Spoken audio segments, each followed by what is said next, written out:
My name is Claire Hartman, and if you'd met me a few months ago, you might have thought I had the kind of life most people envy.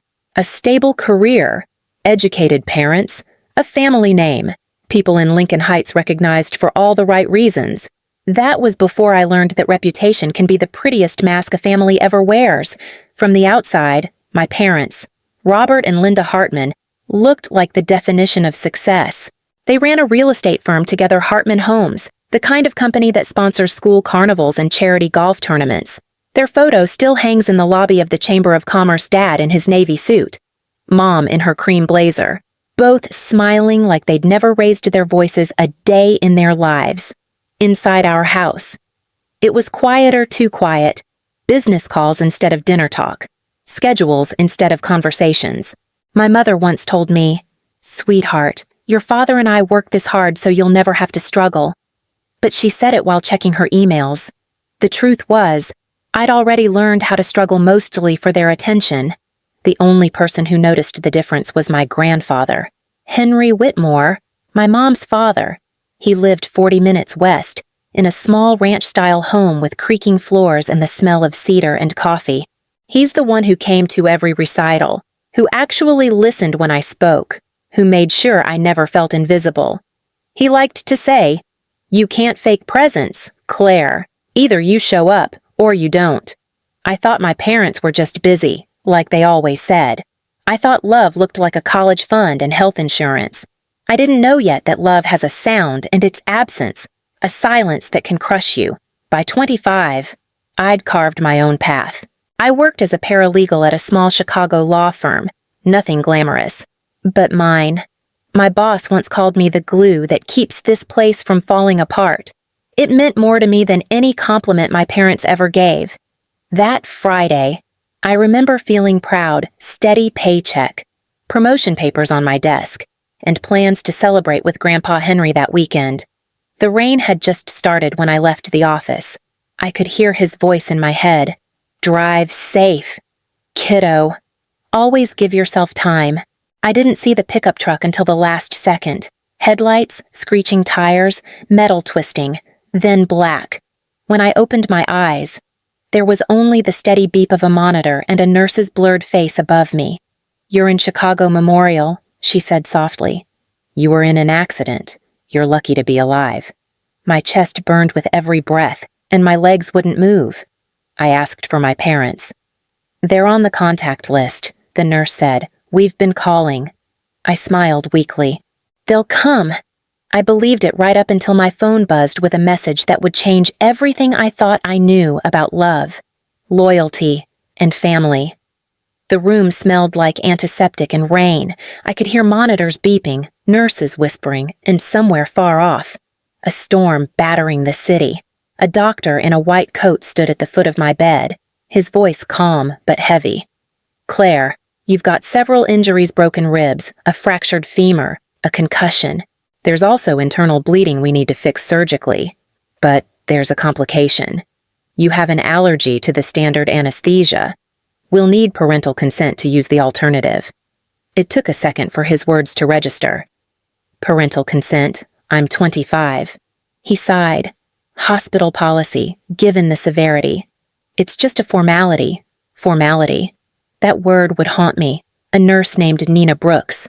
Kind eyes and tired smile. Helped me find my phone. My fingers shook as I scrolled through contacts and pressed Mom, straight to voicemail. I tried Dad. Rings, then silence. I left messages that blurred together through pain and panic. "Mom, I've been in an accident. They need your permission for surgery. Please call me back." I waited. Minutes dragged like hours. Nina returned twice to check on me. "Any luck?" she asked gently. I could only shake my head. My vision swam from the medication. The edges of the world kept dimming. When my phone finally buzzed, relief flooded me until I read the words. "Mom, sweetheart, can't this wait? We're in the middle of a showing. Your father says we'll call after dinner." For a moment, everything went still. The beeping, the voices, even the pain.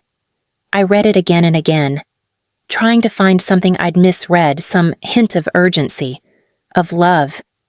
But there was nothing. Nina saw my face pale. Claire, I showed her the screen. Her professional calm cracked just enough for me to see shock.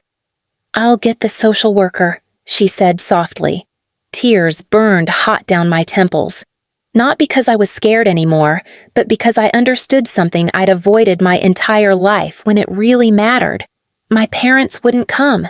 Patricia, the hospital social worker, appeared soon after, clipboard in hand. "Claire, is there anyone else we can call?" I whispered the name like a prayer. "My grandfather, Henry Whitmore." Patricia dialed. 10 minutes later, she came back smiling. "He's already on his way." It was nearly midnight when Henry burst into the room, wind-blown hair, worry etched deep in his face. "My girl," he said, gripping my good hand. "I got here as fast as I could. For the first time since the crash. I felt safe." Dr. Montgomery returned to explain the procedure. Henry listened, asked clear, intelligent questions, then signed the consent with a steady hand. Before they wheeled me toward surgery, he leaned down and kissed my forehead. "You're not alone, Claire. I'm right here." That was the last thing I heard before the anesthesia took hold. When I woke hours later, Henry was still there, asleep in a chair beside me, his hand wrapped around mine.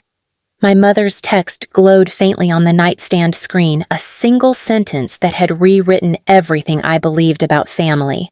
When I woke again, daylight filtered through the blinds, soft and unfamiliar. Grandpa Henry sat in the same chair, a crossword folded in his lap, glasses crooked from sleep. He blinked awake the moment I stirred. "Morning, kiddo," he said, voice rough with exhaustion but threaded with warmth. "You made it through." The doctor's rounds blurred together bandage checks, gentle prodding, cautious smiles. Henry stayed through all of it. He fetched the nurses when I winced, argued for stronger medication when I tried to downplay the pain. Every movement said what he didn't. "You matter. I'm here." By contrast, my parents' silence grew louder each day. No visits, no calls, just a single text on the second morning. "Mom, hope you're healing. Dad's swamped with listings. We'll come once things slow down." The message might as well have come from a stranger. Nina, the nurse, stopped by during each shift, her presence a small mercy. "Your grandfather's something else," she said once, refilling my water. "Most families don't stick around this long." I smiled, but it trembled at the edges. 5 days after surgery, Dr. Montgomery cleared me for discharge. "You'll need assistance for at least 6 weeks," he explained. "Your apartment's on the 3rd floor. Right, without an elevator." Before I could answer, Henry spoke. "She's coming home with me." The doctor hesitated. "Mr. Whitmore, caring for someone with injuries like this. At my age, I know what matters." Henry interrupted, calm but firm. "I've got a single-level house and time to spare. She's not recovering alone." That night, as hospital staff helped me into a wheelchair, I caught my reflection in the elevator mirror, pale, bruised, fragile. Then I looked at Henry beside me, steady and sure. Somehow, the reflection didn't look hopeless anymore. The drive to his home was quiet, punctuated by rain against the windshield. When we arrived, the porch light was already on. Inside, the air smelled of coffee and lemon polish. The guest room had been transformed, fresh sheets, extra pillows, even a small bell on the nightstand. Henry smiled, awkwardly proud. "Press that only if it's serious, but don't hesitate if you need me." For the first time in my adult life, I felt what home was supposed to feel like: safe, warm, waiting for me to heal. 2 weeks passed before my parents finally decided to appear. The morning light poured through Henry's kitchen window as he flipped pancakes, humming to the old radio. I almost believed things were normal until the sound of tires crunching the gravel driveway pulled him to the blinds. "They're here," he said quietly. My chest tightened. I'd imagined this reunion a dozen times, always hoping for warmth. Instead, when the front door opened, Robert and Linda Hartman stepped in like guests attending an appointment they'd forgotten to cancel. Dad looked around with polite disapproval. The house looks smaller than I remember. Not everyone needs 4,000 square feet to be happy, Henry replied, smile steady but sharp. Mom fussed over me for a moment, smoothing my blanket, asking if I was resting enough, her voice brittle as porcelain. She placed a get-well balloon beside the couch, still with the pharmacy sticker on it. I wanted to believe this visit meant something, that the text had been a misunderstanding, but the conversation slipped back into the same rhythm it always had. Dad checked his watch, glancing at his phone between sentences. "So," he said finally, "when do they think you can get back to work? You don't want to lose momentum." I blinked. The doctor said at least another month. He frowned, as if I'd failed a deadline.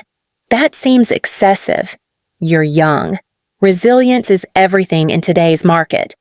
Henry set down his coffee cup with deliberate force. "She nearly died." "Robert," Dad waved him off.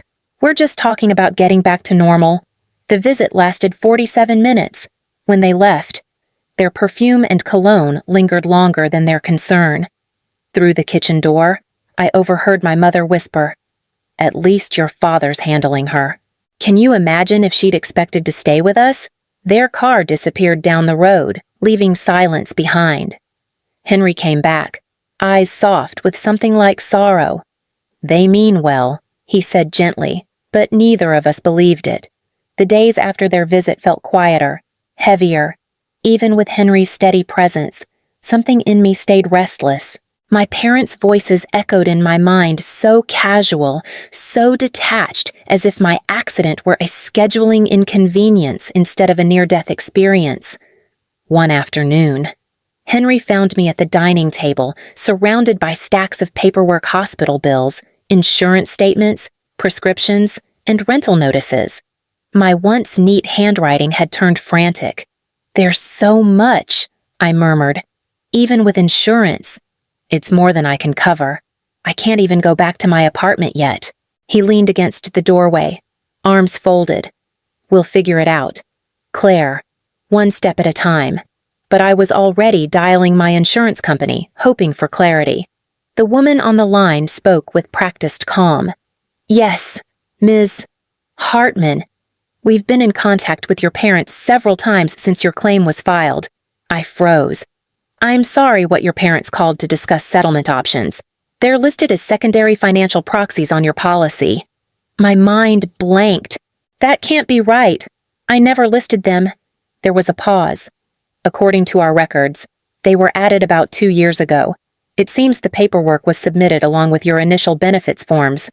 2 years ago, my first job at the law firm, Dad had offered to help me fill out all the confusing forms. I remember feeling grateful, then naive. I thanked the agent, hung up, and sat in silence. My pulse thudded in my ears. Henry noticed instantly. "What's wrong?" "They added themselves to my insurance," I whispered. "Without telling me. They've been calling about my claim." His face darkened, that rare, stormy look I'd only seen once before when he spoke about his son's arrogance. "They..." What I nodded. Tears stinging. "I think they're trying to control the payout." He exhaled slowly. "Call them." My hands shook as I pressed Dad. He answered on the first ring, cheerful. "Claire, I was just about to call you. Good news, we're working with your insurance to negotiate a settlement for your car." "Why are you listed as my beneficiary?" I asked flatly. Silence. Then the careful tone he used when he wanted to sound reasonable. "It's just practical. You don't understand how these things work. Insurance companies prefer dealing with people who know the system. You're a real estate agent, Dad, not a lawyer. Watch your tone. We're trying to help. Those medical bills are going to pile up, and you're not exactly earning right now. We thought it'd be best if we managed things for you. Maybe you should move home. Let us handle the finances until you're back on your feet." My voice cracked. "You mean you want to use my settlement to fund your business?" He scoffed. "Don't be ridiculous. This expansion benefits all of us. It's a family business." Something in me snapped. I almost died. "And you see a financial opportunity." "Claire." I hung up. Henry found me on the couch minutes later, hands trembling, tears spilling freely. I told him everything. His jaw tightened, the kindness in his eyes hardened into resolve. "This ends now," he said quietly, but there was thunder in his voice. "Tomorrow. We call my old friend David Klein, 40 years in family law. He'll know exactly what to do." For the first time, I didn't feel powerless. I felt angry enough to finally take my life back. Morning light spilled across Henry's kitchen table, glinting off the rim of his coffee mug and the stack of documents between us. The air felt thick with something new purpose. The night before had been tears and disbelief. Now it was strategy. "David Klein owes me a favor," Henry said, dialing his phone. His tone carried the steadiness I'd lost. He's retired, but sharper than most lawyers half his age. Within an hour, David Klein arrived, tall, silver-haired, and calm in that way only decades in court can teach. He set down a worn leather briefcase and met my eyes. "Frank told me what happened," he said, "but I'd like to hear it in your words." As I spoke, he took notes in neat, deliberate strokes. Every detail, every phone call, every document my parents had touched was evidence now. When I finished, he leaned back, expression grave. "What you're describing borders on financial fraud. The next step is to reclaim your autonomy legally and financially." Henry's eyes met mine. "That's what we're here for." David explained the plan: remove my parents as beneficiaries, close old accounts, open new ones at institutions they couldn't reach, and establish a power of attorney naming Henry as my representative in case of emergency. "They'll resist," David warned. "People who control others rarely let go quietly." I nodded. "Then we don't give them a choice." That evening, my support circle began to form almost without me asking. Nina Brooks, my nurse, stopped by after her shift with homemade cookies and quiet encouragement. Riley Thompson, my neighbor, arrived with a laptop, helping me sort through accounts. And Evan Torres, my physical therapist, pushed me harder during every session. His voice steady. "You're stronger than you think." Even my boss, Martin, called to reassure me my position was waiting. "Don't rush back," he said. "Take the time you need to heal. We've got your back." For the first time, I felt something I hadn't in weeks, stability born not from money or obligation, but from people who genuinely cared. At our next session, Dr. Rivera, the therapist at the hospital, had recommended, "Put it into words I couldn't yet say aloud. What your parents did isn't love, Claire, it's control. Setting boundaries now isn't revenge, it's recovery." That night, I couldn't sleep. The rain had started again, soft against the windows. I sat in Henry's living room, papers spread around me, and realized how much lighter I felt simply knowing I had a plan. Tomorrow, we would start the process of taking everything back: my name, my choices, my life. For the first time in 25 years, the power was shifting. By the end of the third week, the dining table in Henry's house no longer looked like a place for meals. It looked like a war room. Folders, pens, notepads, and freshly signed documents covered every inch of it. In the center sat one thick file, navy blue, edges crisp, papers perfectly aligned. The title page read simply, "Financial and Legal Separation, Claire Hartman." David Klein returned that afternoon to finalize the paperwork. His calm voice grounded me as he walked through every section one last time. "This isn't about punishing them," he reminded me. "It's about protecting yourself." Henry nodded beside him, hands folded. "You've spent your life waiting for their approval," he said softly. "Now it's time to stop asking for it." Their words steadied me. But when night came, fear crept in again. What if confronting them made things worse? What if they twisted it all back on me like they always did? Dr. Rivera's voice echoed from our last session. "You're not asking for permission. You're stating boundaries. That's the difference between rebellion and self-respect." The next morning, I sat on the porch swing with Henry. The autumn air was sharp and clean. "Are you sure you're ready?" he asked. I looked at the blue folder resting on my lap. No, I admitted, but I can't stay silent anymore. He smiled, a proud, tired smile. Then, that's ready enough. We planned every detail: the setting, the witnesses, the tone. David would attend as a legal observer. I would speak first, calmly, clearly. No anger, no tears if I could help it. As the sun dipped below the horizon, the folder sat waiting on the coffee table, its blue cover catching the last streak of light. Tomorrow, it would no longer be just paper. It would be my line in the sand, and for the first time in my life, I was the one drawing it. Saturday arrived gray and heavy, the kind of day that made silence feel louder. Henry's house was spotless, almost ceremonial. The blue folder sat on the coffee table like a heartbeat steady, waiting. I could feel it in my chest. Every thud a reminder that I was about to face the people who had shaped my life and broken it in equal measure. David Klein arrived first, punctual as always. He gave me a brief nod and an approving glance. "Remember," he said, voice low and measured, "you're not seeking their permission. You're asserting your independence." Henry had arranged the room deliberately, 3 chairs facing the sofa. The blue folder centered on the coffee table like evidence in a trial. "This isn't about anger," he told me.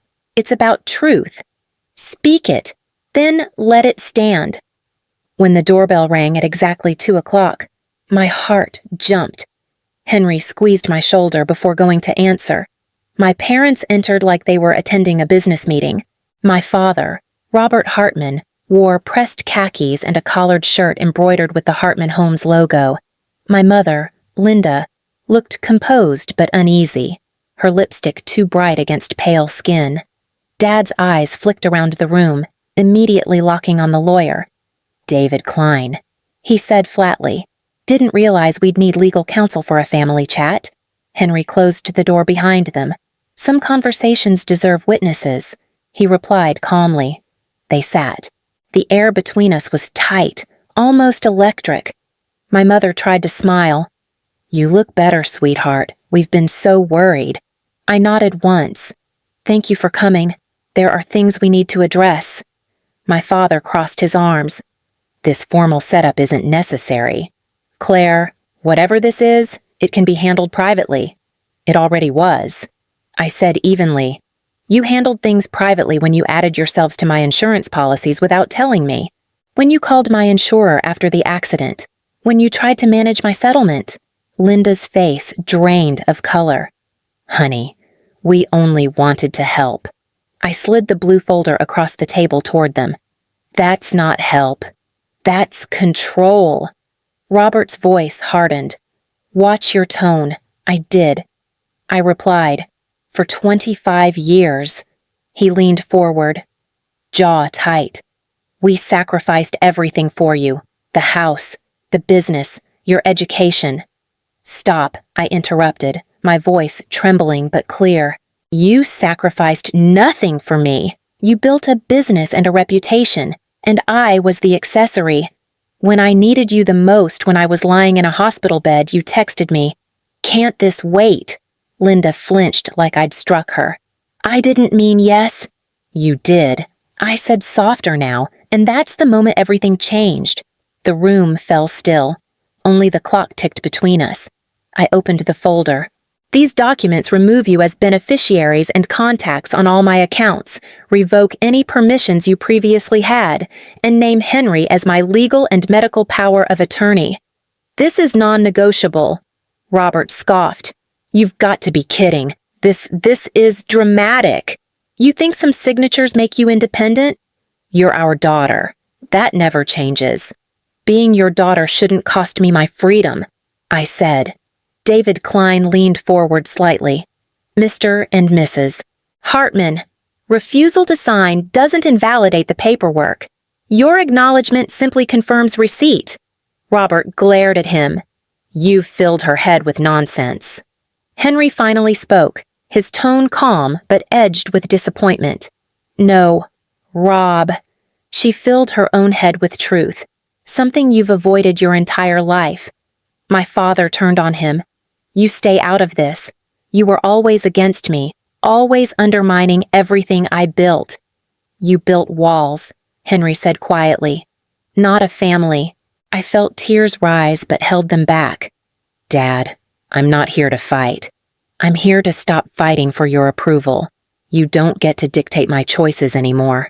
Linda's eyes welled up. Claire, please. We can fix this. We just wanted what's best for you.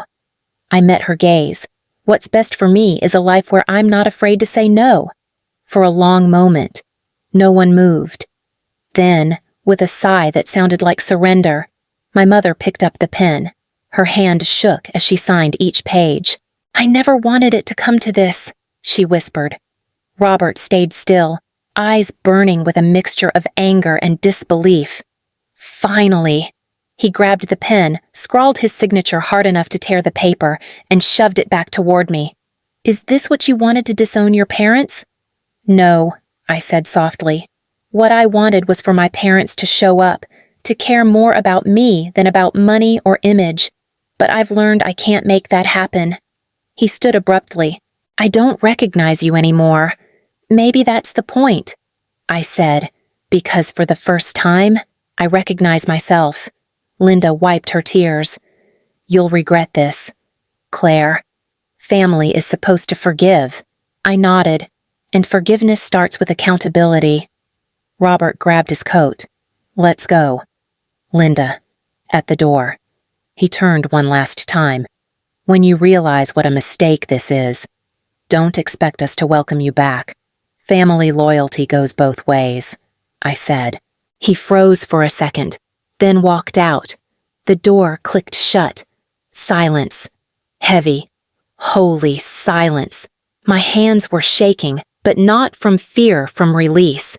Henry came over, wrapped his arm around me. I'm proud of you, he whispered.